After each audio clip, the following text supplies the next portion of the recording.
माता जी। तो हरे कृष्णा। आप सभी भक्तों का बहुत बहुत स्वागत है आज के इस एकादशी महात्म्य के सत्र में, जहाँ पर हम आज चर्चा करने वाले हैं मोक्षदा एकादशी के बारे में।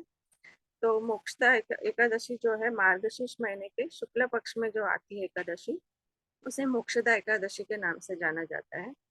और ये मोक्षदा एकादशी जो है बहुत ही पावन करने वाली एकादशी है। इसके नाम से हमें पता चलता है कि ये जो मोक्ष प्रदान करने वाली एकादशी है। और इस एकादशी का महत्व इसलिए ज्यादा है क्योंकि इसी दिन को भगवान ने चुना था भगवत गीता को प्रकट करने के लिए।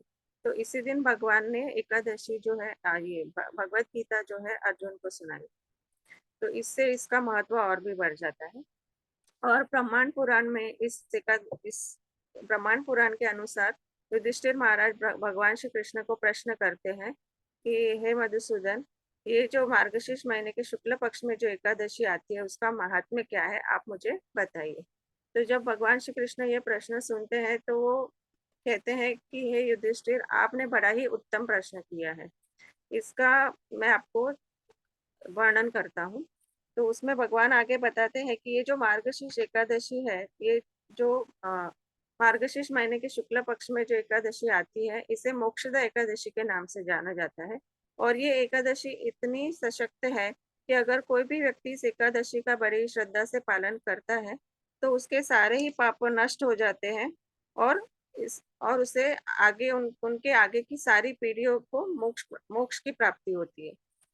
तो इस दिन हमें भगवान श्री दामोदर की धूप दीप नैवेद्य और तुलसी मंजरी आदि से उनका हमें पूजन करना चाहिए। और इसकी कथा पुराणों में कुछ कुछ इस प्रकार है कि प्राचीन समय में एक चंपक नगर था जिसमें वैखानस नाम का एक महाराज जो राजा थे, जो राज्य करते थे। उनके राज्य में जो चारों वेदों के ज्ञाता ब्राह्मण ब्राह्मण थे। और ये जो राजा थे वो अपने राज्य का बड़े ही पुत्रवत से, मतलब बड़े ही श्रद्धा से निष्ठा से अपने राज्य का पालन करते थे। एक रात्रि को जब राजा सोए थे तो उन्हें स्वप्न में आया कि उनके पिता जो है वो नरक की यातनाएं भोग रहे हैं। और ये सपना जैसे ही उन्होंने देखा तो बड़े ही व्याकुल हो गए। और वे पूरी रात भर सो नहीं पाए और बड़े ही आतुरता से वो सुबह की प्रतीक्षा करने लगे। जैसे ही सुबह हो गई तो उन्होंने उनके राज्य के जो भी सारे ब्राह्मण थे उनको बुलाया और उनको अपने स्वप्न की सारी बात बताई कि मैंने कल रात्रि को स्वप्न में अपने पिता को नरक नरक की यातनाएं भोगते हुए देखा। और मेरे पिता मुझसे कह रहे थे कि पुत्र, मुझे इस यातनाओं से आप मोक्ष दिलाओ और मुझे यहाँ से मुक्ति प्रदान करवाओ।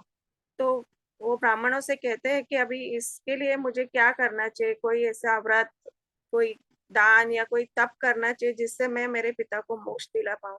क्योंकि अगर मेरे जिस पुत्र के पिता ऐसे ही नरक की यातनाएं भुगत रहे हो, वैसे पुत्र को धरती पर भी किसी सुख को भोगने की, मतलब उसे नहीं भोगना चाहिए। तो वो फिर ब्राह्मणों को कहते कि आप कृपया करके मुझे कुछ इसका समाधान बताएं।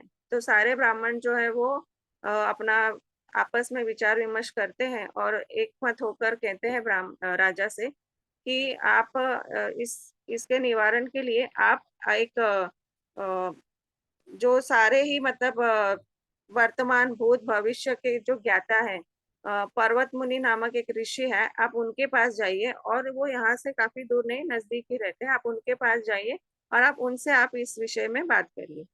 तो राजा जैसे ये सुनता है तो वो पर्वत मुनि के पास जाने के लिए निकल जाते हैं। और जैसे ही वो पर्वत मुनि के पास पहुंचते हैं उनके आश्रम में, तो वहां पे पर्वत मुनि के जैसे और काफी सारे जो मुनि होते हैं वो शांत चित्त इसमें योग में बैठे हुए होते हैं।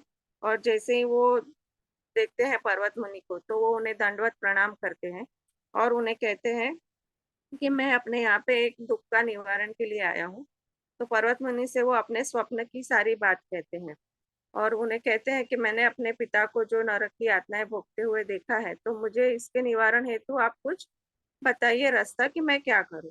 तो पर्वत मुनि जैसे ही ये सुनते हैं तो वो उनसे कहते हैं कि मतलब वो अपने ध्यान में जाते हैं और वो देखते हैं कि पिछले जन्म में उनके पिता जो थे उन्होंने अपनी पत्नियों के बीच में भेदभाव किया था और इसी कारण की वजह से अभी वो जो ये नरक की यातनाएं भुगत रहे हैं। फिर उन्होंने ये सारी बातें हैं राजा को बताई और उन्हें कहा कि आप इसके निवारण हेतु एक ही उपाय है, आप ये जो मार्गशीर्ष मास के शुक्ल पक्ष में जो एकादशी आती है, मोक्षदा एकादशी, आप इस व्रत का बड़े ही निष्ठा से पालन कीजिए और अपने परिवार सहित सभी जो भी इस एकादशी का पुण्य है, उसका संकल्प करके आप इसे अपने पिता को प्रदान कीजिए इसका पुण्य, तो उन्हें मोक्ष की प्राप्ति होगी। और राजा ने इसी पर्वत मुनि के जो उन्होंने आज्ञा दी उसके अनुसार उन्होंने इस मोक्षदा एकादशी का बड़े ही निष्ठा से पालन किया और उसका जो पुण्य था उन्होंने अपने पिता को अर्पित किया और उस पुण्य के प्रताप से उसके उनके पिता को मोक्ष की प्राप्ति हुई और उन्हें वहां से मुक्ति मिली। और जब भी जैसे ही उनके पिता को मुक्ति मिली तो उन्होंने अपने पुत्र को दर्शन दिए और उन्हें उन्होंने अपने पुत्र को बड़े ही धन्यवाद प्रदान किए कि मतलब तुमने मुझे जो मोक्ष प्रदान करवाया है। वो बड़े ही खुश थे और आशीष देके वो स्वर्ग की ओर चले गए।